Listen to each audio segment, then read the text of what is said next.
શરીરને સુંદર કરવાના અનેક સાધનો છે. મનને સુંદર બનાવવાનો કયો ઉપાય?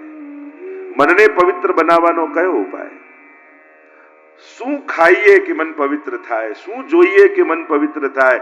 શું સાંભળીએ કે મન પવિત્ર થાય? શું બોલીએ કે મન પવિત્ર થાય?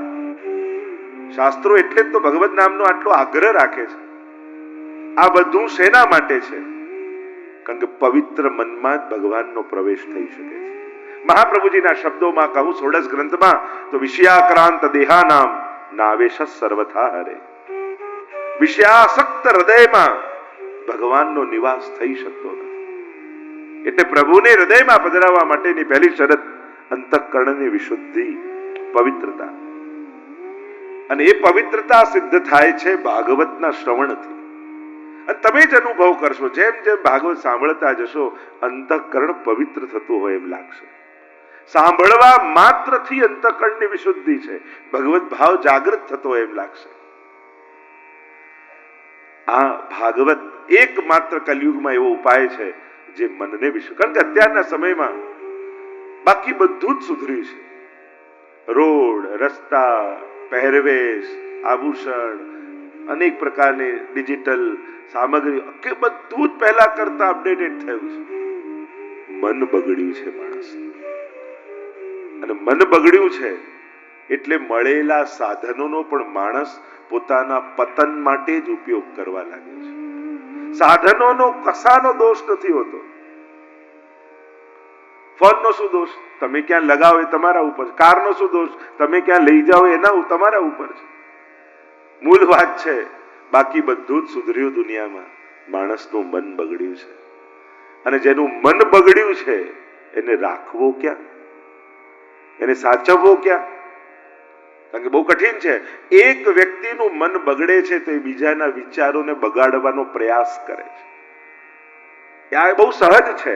એક વ્યક્તિને પાપ કરવું હોય અને એકલા ન થઈ શકતું હોય એટલે સંગાથીઓને શોધે, લોજિકો આપી આપી બીજાના મન બગાડવાના પ્રયાસ કરે, જેથી એ એકલો પાપમાં ન દેખાય. ઘણીવાર પાપ ઢાંકવા માટે પણ 5 જણા જોઈએ.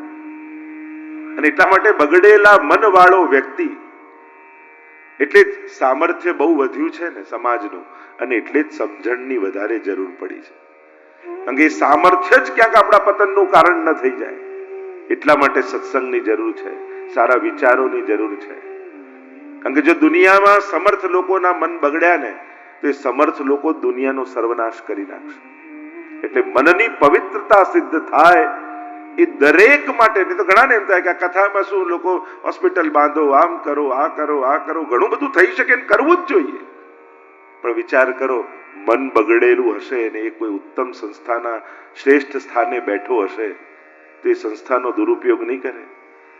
એ કોઈ રાજકીય પદ ઉપર બેઠો હશે ને મન બગડ્યું હશે તો એ ક્યાંક એનો પદનો દુરુપયોગ નહીં કરે.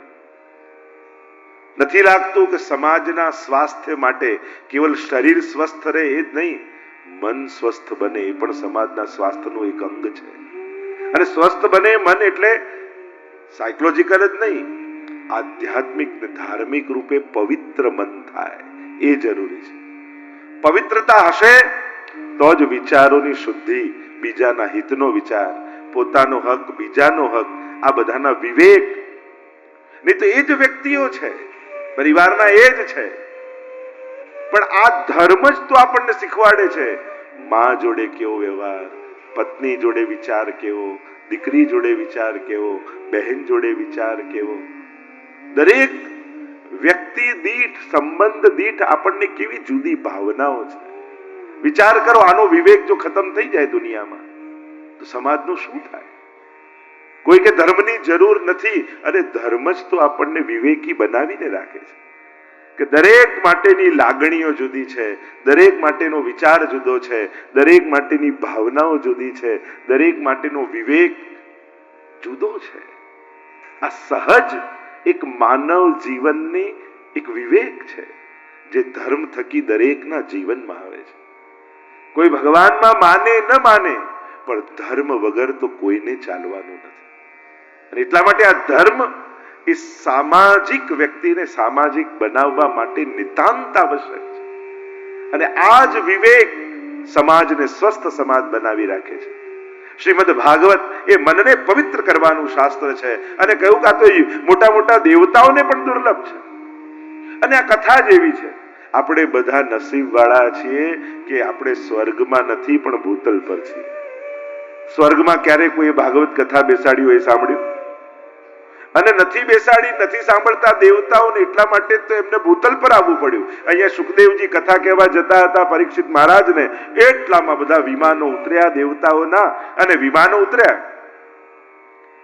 અને જોયું આશ્ચર્યથી કે આ વિમાનો ક્યાંથી આવ્યા. અને ત્યારે સોનાનો કળશ લઈને બહાર આવ્યા ઇન્દ્ર. આ શું છે? તો કે આ સ્વર્ગનું અમૃત છે. શેના માટે? પરીક્ષિતને શ્રાપ છે ને, જો આ પી લેશે અમર બની જશે. ત્યારે પરીક્ષિત મહારાજને કહે કે તમે આ પી લો, બદલામાં શું? તો કે સુખદેવજીને અમે સ્વર્ગમાં લઈ જઈએ અને ત્યાં કથા સાંભળીએ. અને ત્યારે પરીક્ષિત વિચાર કરે છે, ક સુધા કો કથા લોકે કો કાંચ મણિર મહાન બ્રહ્મરાતો વિચારે એવમ તદા દેવાન જાસ. ક્યાં કાચનો ટુકડો ને ક્યાં અનમોલ મણી. કાચનો ટુકડા જેવું સ્વર્ગનું અમૃત. કારણ કે અમર બની એટલે કે શરીર કાયમ માટે થઈ જાય, પણ રોજ મન મારીને મરવું પડે એના કરતા જીવી જઈને એકવાર મરીને જતા રહેવું સારું. જો જેને સમજણ નથી, જેને વિવેક નથી, એને રોજ મન મારવું પડે છે. અને સહજમાં સંસારમાં તો તમે જુઓ જ છો, બાળકો માટે, સ્વજનો માટે રોજ માણસે પોતાના મનની ઈચ્છાઓ કેટલી મારવી પડે.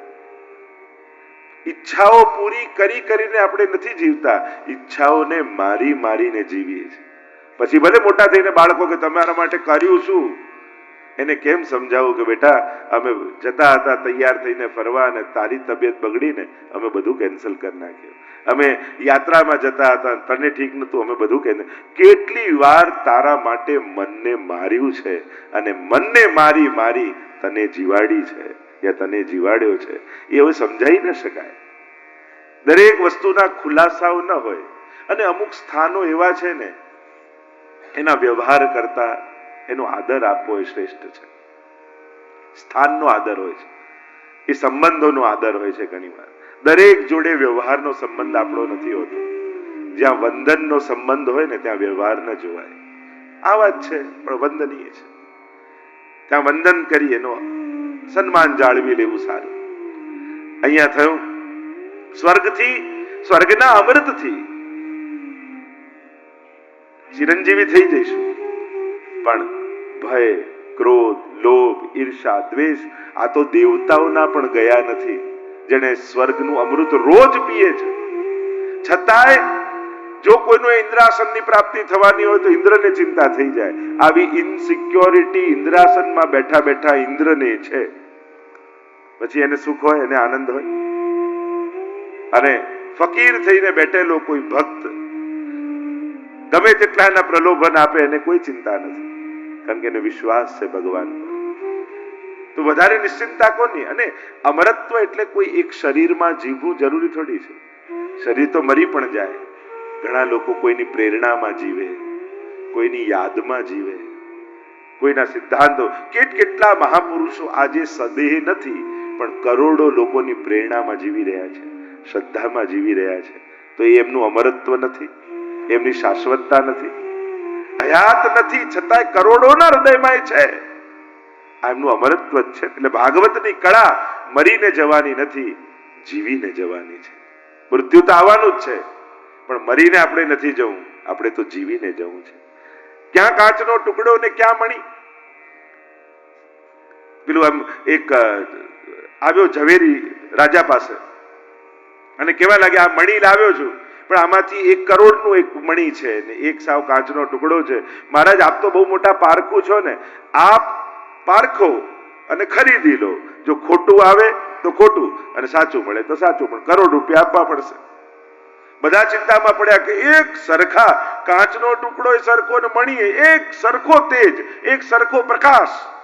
ચિંતામાં પડ્યા રાજા. ના પણ કેમ પડાય? અને મને નથી